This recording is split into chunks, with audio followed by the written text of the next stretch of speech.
Hello, everyone. I am Alexandra Roark, and I am the Assistant Director at Houston Neuroscience Brain Center. And I am here with Dr. Ron Swatzyna. He is the director of our Brain Center, and he's been operating here in Houston for the past 21 years. And I've had the privilege of working here with him at the Brain Center since 2020. The Brain Center opened up in 2019, and we have some exciting news today that we want to share with everyone.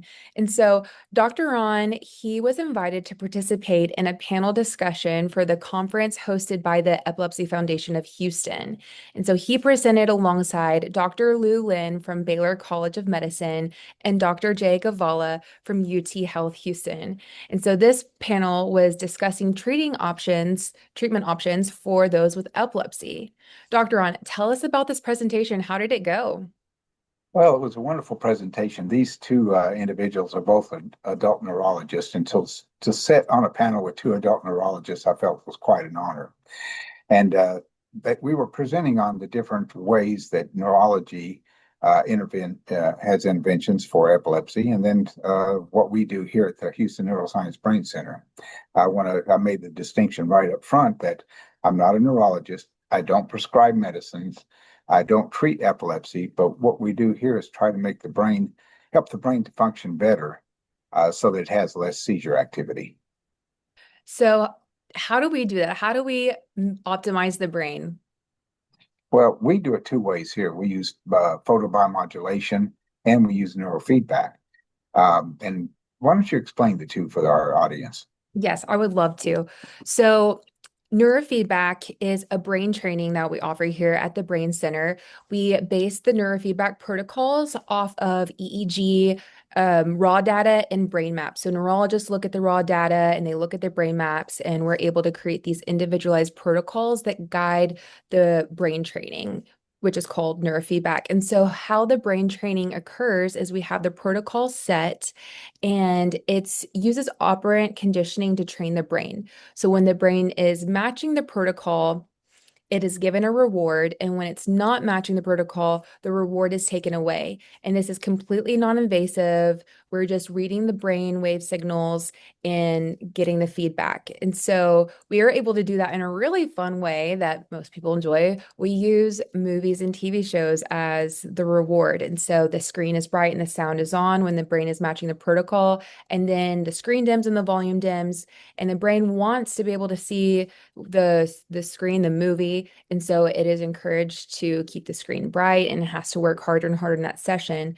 And then overall, through time, we're able to optimize the brain and reduce symptoms. Dr. On, do you want to tell them about our neurology team?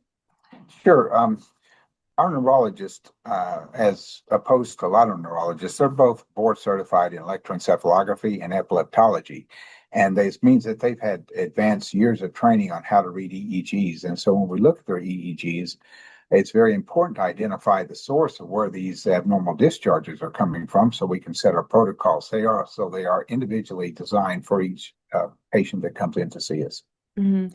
And this is, I think, why we are so successful is because in addition to brain maps, we have this neurology team who's looking at the raw data, and it's so that way we're not missing any pieces.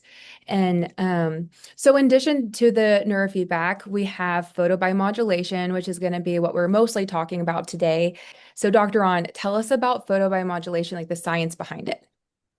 Sure, photobiomodulation has been around since the 60s, and it has quite a bit of research behind it. There's limited research right now on epilepsy, but the interesting thing is photobiomodulation actually penetrates into the brain. 810 nanometers near infrared light has ability to penetrate about 3 to 4 centimeters into the brain, and the nasal piece actually goes and penetrates up through the subcortical structures.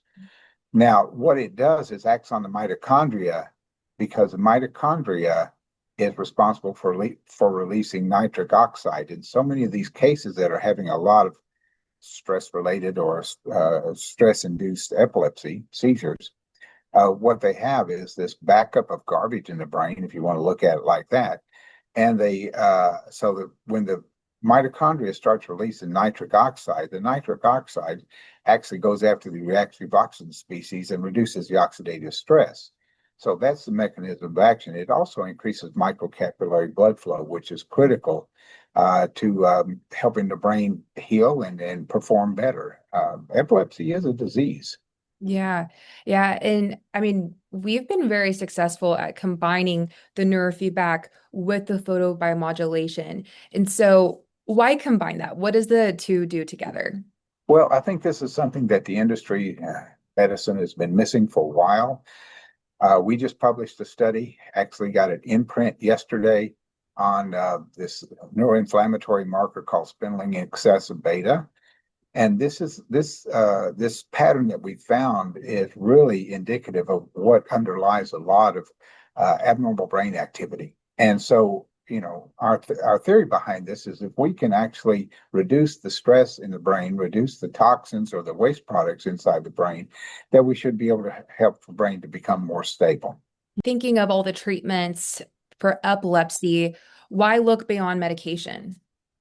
Well, Uh, medication works in only about 60 to 70% of those epileptics, those people with epilepsy that are still having seizure. 60s, I guess, what would that be? 40 to 30 to 40% are still having seizures, even though they're on medications. And that can be disabling for people. They can, especially if they can't drive, they have to have a person person all the time driving them around. Mhm. Where is it going to happen? So, there's a lot of room for us to come in and try to assist Mhm. in reducing their seizures. And the reason we combine neurofeedback with photobiomodulation, in answer to your question prior, is that um, we want to be able to heal the brain first, and then we want to be able to rewire it. And I think that's where we're missing in the industry. In neurofeedback, we've been trying to rewire the brain, and we can do that, but reducing the inflammation is so critical to lowering the seizures, is what our hypothesis is right now. Yeah, that is so important. And that's also very promising that there is this other treatment that could be out there and potentially help this population. And so with my experience working with photobiomodulation, we have seen it benefit multiple populations. Where have you found photobiomodulation to be very beneficial? Well, here in our practice, as you well know, we have been treating a lot of car accident victims, head injuries. We've been treating stroke. We've been treating, helping these brains to get back to some sort of functional ability to restore these people's lives. And when we combine the two of them, it just seems to reduce the number of sessions that we need. And I've seen people in 20 sessions with neurofeedback and photobiomodulation combined get back to work when they're basically out of work because of their head injuries. So this is very promising research that we're trying to do here as well. Why don't you tell them a little bit about our study coming up? Yes. Okay, so let's move on to this next topic because this is so, so exciting. So, Dr. Ron and I and our team, with other neurologists and individuals at Saybrook, are coming up with this study to look at photobiomodulation, helping people with epilepsy who are experiencing seizures. So this is an adult population over. We're in the final stages of peer review with Saybrook University, and then we've got 4 cities involved in this: Cincinnati, Columbus, both in Ohio, then Miami, Florida, and then we've got the operation here in Houston. And so we're going to be treating about 80 patients over the 4 centers. And we're going to be doing 45 sessions of photobiomodulation only. We're not going to be doing neurofeedback because if you're going to do a study, you have to isolate it down to one variable, and that's what we're doing with this. Now, this is a private funded study from an individual who has epilepsy, who is more stress induced. And so he really wanted this study done. So we've been working for about a year and a half to get this study together. We're about 2 months out from the start. So, be paying attention out there, or we'll try to send notices out and maybe do another one of these podcasts as we kick it off. But if you know anybody in any of these cities that really has seizures, even though they've been they're on seizure medications, they've been diagnosed with epilepsy, we're going to do a lot of things, including they're each going to get an aura ring, which is what both Alexandra and I wear, in order to track their sleep, track their resilience, track their, their breathing regularity and saturations at night, so that we can really have some good hard data to show that, along with, we're going to be doing extensive metabolic testing, looking for the stress biomarkers, uh, and that's going to be done pre and post. So there'll be quite a bit of a workup and 45 sessions of photobiomodulation. At the end of our study, the Aura Ring people who are partnering with us are going to actually be allowing them to have access to their data once the study's over. So they'll get to keep the ring, and they'll get access to their data, storage of their data.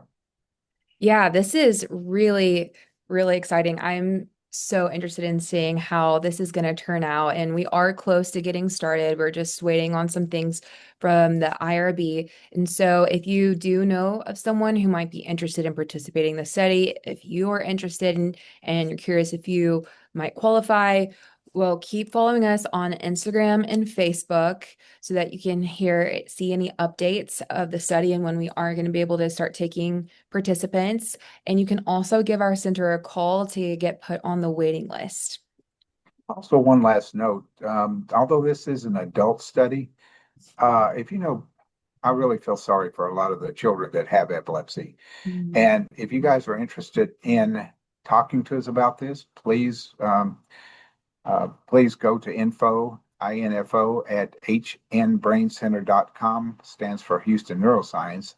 That's info at hnbraincenter.com, and send an email. I'll be glad to, have a conversation with you and talk to you about treating your son or your daughter, uh, with the photobiomodulation plus the neurofeedback. This is something we do want to let you know. We're not doing a study on that yet, but it is something that we can offer to try to help reduce the seizures in those that are children, adolescents that are diagnosed with epilepsy, but they're still having seizures, because children's brains are really Mhm. not as stable as adult brains, and they're having a lot of difficulties with it now. Mhm. Yeah, that is true. Our website is hnbraincenter.com and our Instagram is at hnbraincenter. Well, Dr. On, thank you for coming on and talking about this. I know you are so busy between like publishing that study, being on the panel, being part of this new study, and all the other million things you are doing. So, if anyone is interested in hearing anything else that Dr. On is doing, drop it below in the comments. Look at our website to see more of his research, and we'll see you next time. All right. Thanks, everybody.